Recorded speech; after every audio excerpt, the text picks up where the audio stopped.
Polity, constituent assembly, সংবিধান সভা।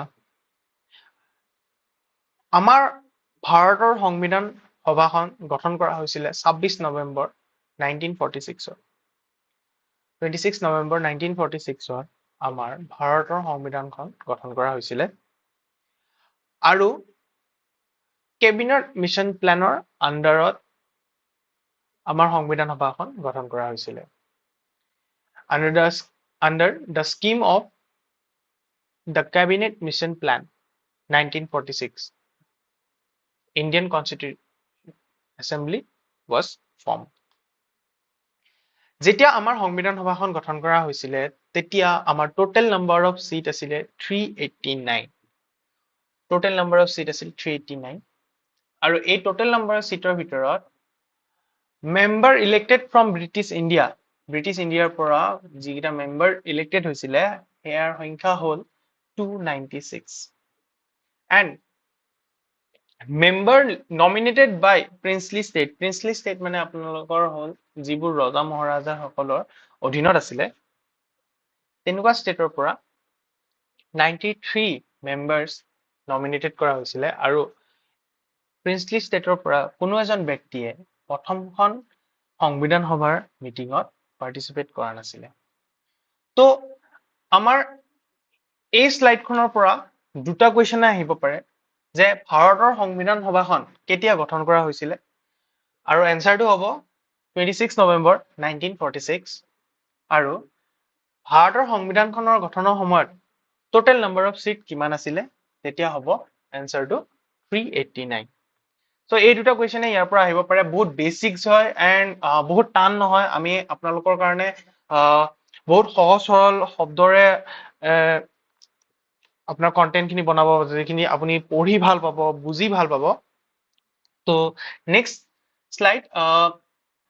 ভাৰতৰ সংবিধান সভা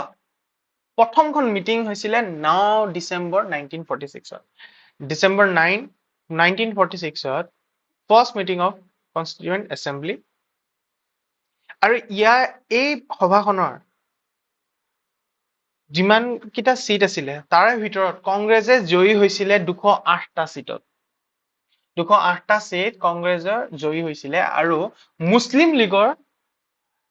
73টা সিট মুসলিম লীগে জয়ী হৈছিল কিন্তু Muslim League boycott Indian constituent assembly Muslim লীগে আমাৰ ভাৰতৰ সংবিধানৰ সভাখন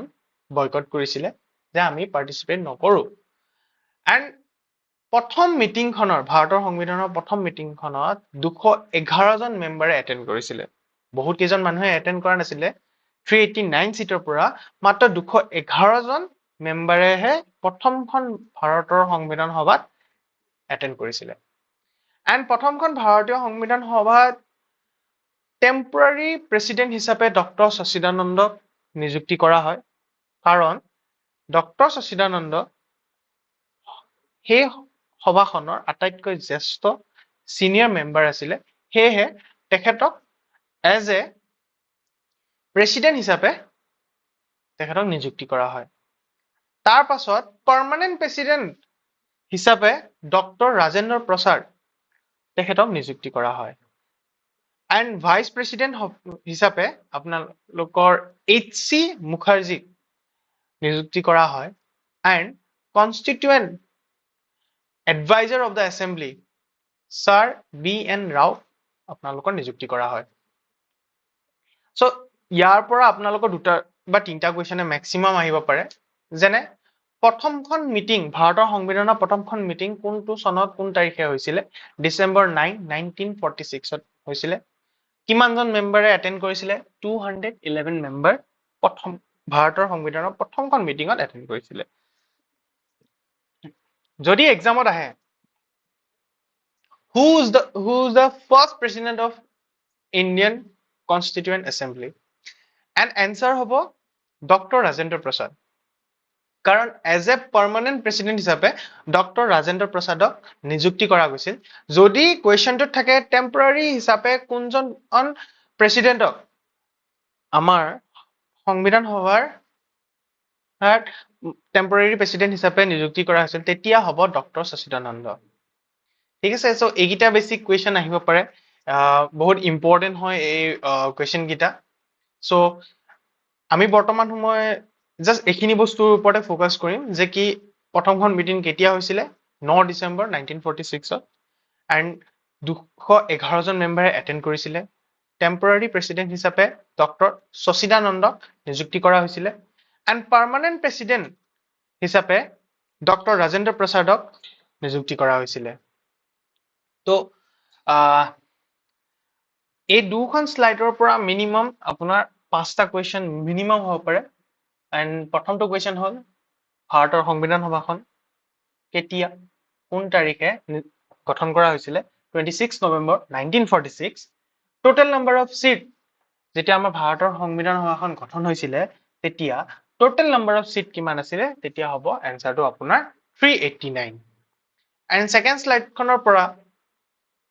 3 বা 4টা কুৱেশ্যন হ'ব পাৰে যে প্ৰথমখন ভাৰতৰ সংবিধান সভাৰ প্ৰথমখন মিটিং কোন চনৰ কিমান তাৰিখে হৈছিল December 9 1946 and 211 members are attend that meeting and temporary president of the assembly Dr. Sachidananda and permanent president হিচাপে আপোনাৰ ডক্টৰ ৰাজেন্দ্ৰ প্ৰসাদক নিযুক্তি কৰা হৈছিলে সো এই 5টা কুৱেশ্যন বহুত ইম্পৰ্টেণ্ট হয় বাৰে বাৰে আপোনালোকৰ এক্সামত সোধে তো এই 5টা কুৱেশ্যন বেছিক নলেজটো থাকিলে আপোনালোকে যে কি হা আৰম্ভণিৰ ওপৰত কুৱেশ্যন সুধিলে এইকেইটাৰ ওপৰতে সুধিব পাৰে এণ্ড বাকী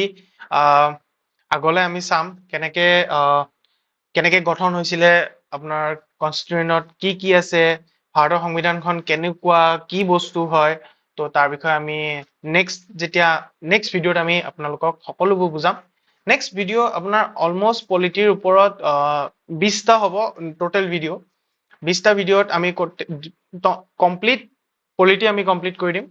এণ্ড দেন যেতিয়া কমপ্লিট 20টা ভিডিঅ'ৰ পাছত আমি এটা মেৰাথন কৰাম য'ত পলিটিৰ কমপ্লিট ভিডিঅ' আপোনালোকক এক্সপ্লেইন কৰা হ'ব থেংক ইউ so much যদি ভিডিঅ'টো ভাল লাগিলে তেতিয়া please like share and subscribe কৰিব নাপাহৰিব আমাৰ চেনেলটো ধন্যবাদ